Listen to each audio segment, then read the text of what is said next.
देखो हमने क्या देख लिया था, हमने देख लिया था सेडिमेंट्री रॉक्स कैसे फॉर्म होते हैं वो।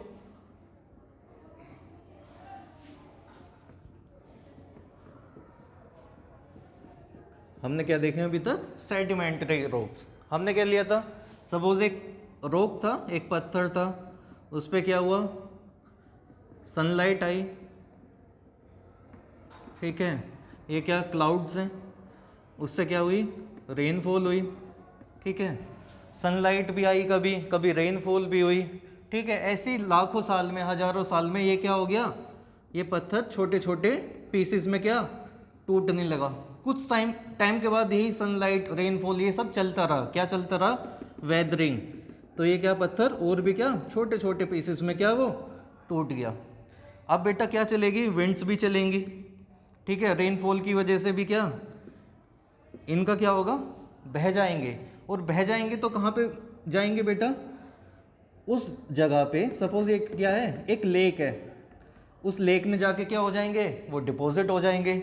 यहाँ पे क्या है, ओशियन है, तो ओशियन के बेड पे जाके क्या हो जाएंगे, वो डिपॉजिट हो जाएंगे। ओशियन बेड क्या होता है, सपोज ये कोई ओशियन है, इसमें क्या है, पानी, तो ये जो सबसे नीचे का सरफेस है, इस सरफेस को क्या कहते हैं, ओशियन बेड। अब बेटा कोई भी चीज़ हैवी है तो वो क्या नीचे ही आएगी ना, तो नीचे आने की उस वेट की वजह से ये कहाँ पे, ओशियन बेड में क्या चले जाते हैं। कौन से रॉक्स, सेडिमेंट्री रॉक्स। अच्छा उससे पहले हमने क्या देखा था, उससे पहले हमने देखा था इग्नियस रॉक्स। इग्नियस मतलब जो किससे बने थे, मोल्टन लावा से, ठीक है। हमने उसमें क्या देखा था, मैग्मा देखा था, और क्या देखा था हमने, लावा। मैग्मा लावा सेम चीज़ थी, जो अर्थ के अंदर है वो क्या था, मैग्मा था। जो ज्वालामुखी फूट के जो मैग्मा अर्थ के सरफेस पे आ गया, उसको हमने क्या कहा था, उसको हमने कह दिया था लावा, ठीक है। तो जो सपोज ये एक इनसाइड है और ये आउटसाइड, दो तरह के रॉक का फॉर्मेशन हुआ था, सेम मटेरियल है,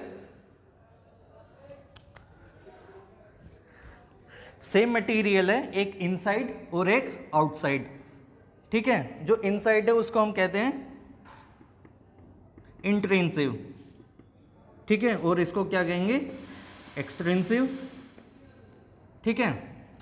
जो रोग, इग्नियस रोग कहाँ, जमीन के अंदर ही फॉर्म हो गया था, उसको हमने क्या कहा, इंट्रेसिव। जो आउटसाइड धरती के सरफेस पे हुआ उसको हमने क्या कहा, एक्सटेंसिव, ठीक है। जैसे इसका एग्जाम्पल क्या होगा आउटसाइड का, उसका एग्जाम्पल होगा बेसाल्ट। आप सभी ने सुना होगा कौन सा रॉक, बेसाल्ट रॉक। और इंट्रूसिव का क्या होगा, डोलेराइट। क्या होगा, डोलेराइट। तो हमने देखा इग्नियस रॉक्स कितने काइंड के हैं, दो काइंड के, इंट्रूसिव एंड एक्सटेंसिव, ठीक है। इसका एग्जाम्पल क्या हो जाएगा, बेसाल्ट, और इसका क्या हो जाएगा, डोलेराइट। वापस आ जाते हैं अपने सेडिमेंट्री रॉक्स पे। जैसे हमने देखा इग्नियस कितने काइंड के हैं, दो, ऐसे ही बेटा सेडिमेंट्री भी कितने टाइप के होंगे, वो होंगे तीन टाइप के। देख लेते हैं उनको भी।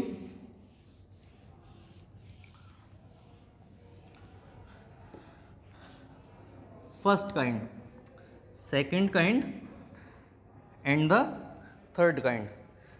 फर्स्ट होगा बेटा मैकेनिकली फॉर्म।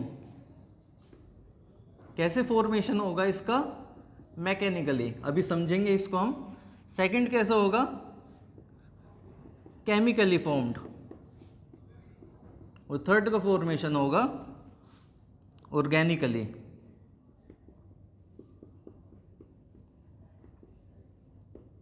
ठीक है, मैकेनिकली समझते हैं। What is the difference between mechanically formed sedimentary rocks and then the chemically formed and then the organically formed. Mechanically formed कैसे फॉर्म हुआ, मैंने आपको बताया, बिकॉज ऑफ द वेदरिंग। बेटा कभी सनलाइट आई, कभी क्या हुआ, कभी रेनफॉल हो गई, ठीक है, तो उसकी वजह से वो क्या रॉक क्या हो जाएगा, टूट जाएगा। तो इस प्रोसेस को हम कहते हैं वेदरिंग। क्या कहते हैं, weathering. So due to weathering क्या हो जाएगा, रॉक्स जो थे, इग्नियस रॉक्स थे, वो टूट के क्या बन गए? Sedimentary rocks. कौन से टाइप के? Mechanically formed. सो जो मैकेनिकली फॉर्म्ड सेडिमेंट्री रॉक्स होते हैं वो किसकी वजह से होते हैं? Because of weathering, because of weathering. जैसे हम इसका एग्जाम्पल देख लें तो क्या हो जाएगा? सैंडस्टोन। क्या हो जाएगा? सैंडस्टोन। ठीक है, अब देखते हैं केमिकली फॉर्म्ड। ये भी बेटा इग्नियस रॉक को टूट के ही बनेगा, है तो सेडिमेंट्री रॉक्स ही। जैसे क्या, इसका रीजन क्या होगा? Due to evaporation, because of evaporation. Evaporation आप समझते हो ना, कोई भी एक क्या लिक्विड है, जब आपने उसको क्या किया? हीटअप, तो उसको वो क्या हो जाएगा? लिक्विड से गैस की फॉर्म में आके ऊपर उड़ जाएगा, उसको हम क्या कहते हैं? इवेपोरेशन। तो इवेपोरेशन का एग्जाम्पल क्या होगा? मतलब केमिकली फॉर्म्ड जो सेडिमेंट्री रॉक्स बनेंगे उसका एग्जाम्पल होगा कॉमन सोल्ट। जो हम नमक देखते हैं ना, नमक भी क्या है? एक पत्थर ही है। कॉमन सोल्ट, ठीक है। जैसा आप बहुत सारे क्या देखते हो? नाइट्राइट्स, ये सब किस चीज़ के एग्जाम्पल है? सेडिमेंट्री रॉक्स के। लेकिन कौन सा sedimentary rocks? Chemically formed. Chemically formed कैसे होते हैं? Because of evaporation. तो कौन कौन से रॉक्स बनेंगे? जैसे कॉमन सोल्ट, नमक, या बहुत सारे नाइट्राइट्स। अब बात करेंगे organically formed.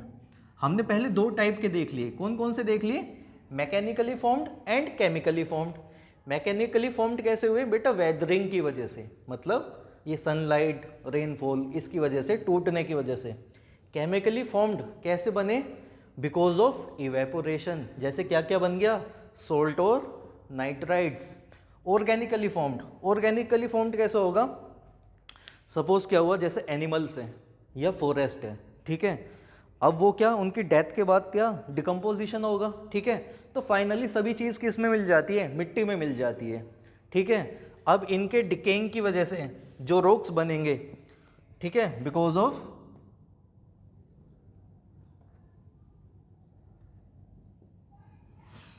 Due to the composition of, due to the remnants parts of plants and animals। जो प्लांट्स और एनिमल्स, आप कह सकते हो फ्लोरा और फोना से जो क्या बने? रॉक्स बने, उनको हम क्या कहते हैं? Organically formed sedimentary rocks. इसका एग्जाम्पल क्या हो जाएगा? इसका एग्जाम्पल हो जाएगा लाइमस्टोन, चूना पत्थर जिसको हम कहते हैं। तो हमने देखे सेडिमेंट्री रॉक्स। सेडिमेंट्री रॉक्स किससे बने हैं? सेडिमेंट्स। सेडिमेंट्स मतलब किसी भी चीज़ के छोटे छोटे कण, ठीक है। तो एक रॉक था, हमने क्या देखा?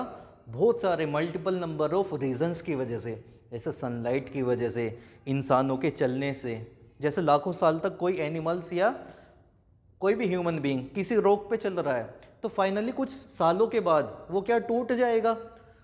उस टूटने की वजह से क्या बन जाएंगे? उस रॉक के क्या बन जाएंगे? सेडिमेंट्स बन जाएंगे। अब उन सेडिमेंट्स को हवा अपने साथ बहा के ले जाएगी।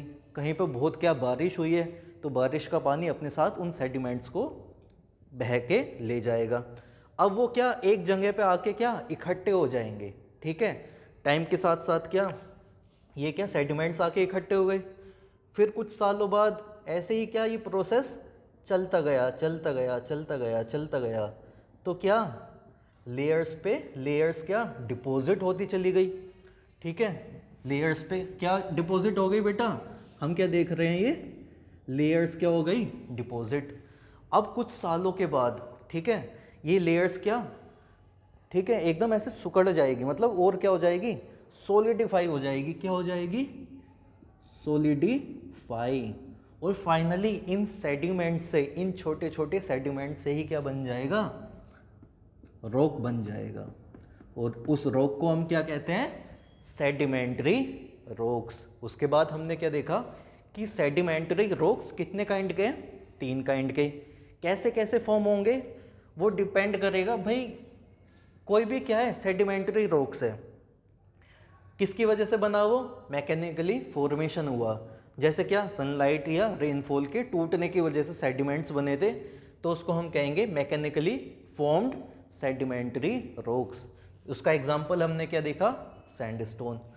कुछ क्या होगा, इवेपोरेशन की वजह से पानी उड़ गया, नीचे क्या बच गए, सिर्फ सेडिमेंट्स, और वो सेडिमेंट्स क्या हो जाएंगे, कंबाइन हो जाएंगे, तो उसकी वजह से क्या बन जाएंगे, केमिकली फॉर्म्ड सेडिमेंट्री रॉक्स। जैसे हमने एग्जांपल देखा कॉमन सोल्ट या नाइट्राइट्स। उसके बाद हमने क्या देखा, ऑर्गेनिकली फॉर्म्ड, जैसे क्या प्लांट्स या एनिमल्स, उनके जो रेमनेंट्स हैं उनके बहुत सालों के बाद क्या बन जाते हैं, ठीक है, रॉक्स ही बन जाते हैं, उनको हम क्या कहते हैं, ऑर्गेनिकली फॉर्म्ड सेडिमेंट्री रॉक्स। जिसका एग्जांपल हमने क्या देखा, लाइमस्टोन, ठीक है। जिसका एग्जांपल क्या हो सकता है बेटा, कोयला, कोल भी तो क्या है, एक सेडिमेंट्री रॉक है। जैसा हम देखते हैं बेटा, हमने क्या, पेट्रोलियम होता है ना, पेट्रोलियम प्रोडक्ट्स होते हैं, जैसे डीजल, पेट्रोल या केरोसिन ऑयल, वो सब भी किससे बनते हैं, वो सब भी बनते हैं ऑर्गेनिकली फॉर्म्ड सेडिमेंट्री रॉक से, ठीक है। थर्ड काइंड देखते हैं हम, third is metamorphic rocks. Metamorphic rocks बेटा ये क्या होता है, एक प्रोसेस होता है मेटामॉर्फिज्म। उसका क्या होता है, because of high pressure and high temperature,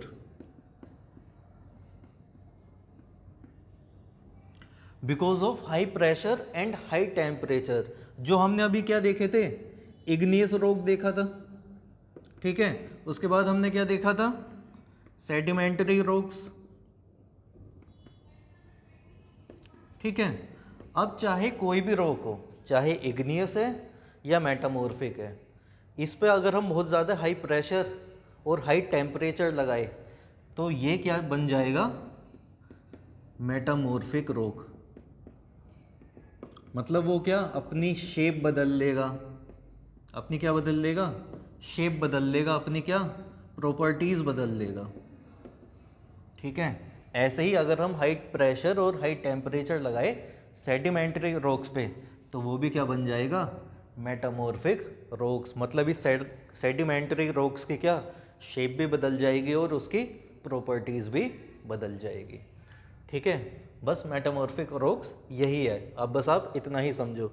जैसे हम क्या देखते हैं, इसका एग्जांपल क्या देख लेंगे हम, जैसे हम मार्बल देख लेते हैं, ठीक है। तो मार्बल क्या है, एक एग्जाम्पल है मेटामॉर्फिक रॉक का, ठीक है। वो किससे चेंज हुआ,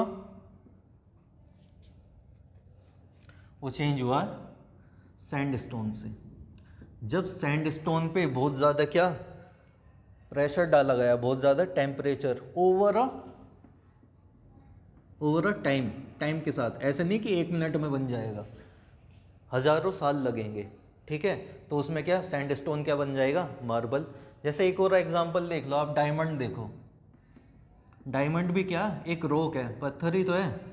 जब क्या कोयले पे, कोल क्या देखा था हमने, सेडिमेंट्री रॉक, उस पर बहुत ज़्यादा इंटेंस प्रेशर, दबाव या बहुत ज़्यादा क्या टेम्परेचर लगा, तो वही कोल मेटामॉर्फिज्म से क्या बन जाएगा, डायमंड बन जाता है। इसी को हम कहते हैं मेटामॉर्फिक रॉक्स। तो हमने रॉक्स के तीनों काइंड देख लिए। सबसे पहले हमने क्या देखा, इग्नियस रॉक्स, ठीक है। उसके बाद हमने क्या देखा, सेडिमेंट्री रॉक्स, और उसके बाद हमने क्या देखा, मेटामॉर्फिक रॉक्स। अब रॉक्स क्या होते हैं, बेसिकली इनऑर्गेनिक मैटर है। रॉक्स क्या होते हैं, इनऑर्गेनिक मैटर है, ठीक है, जो कि क्या बेटा इकोनॉमिकली बहुत, ठीक है, जिसका क्या बहुत ज़्यादा इकोनॉमिकल बेनिफिट्स हैं, ठीक है।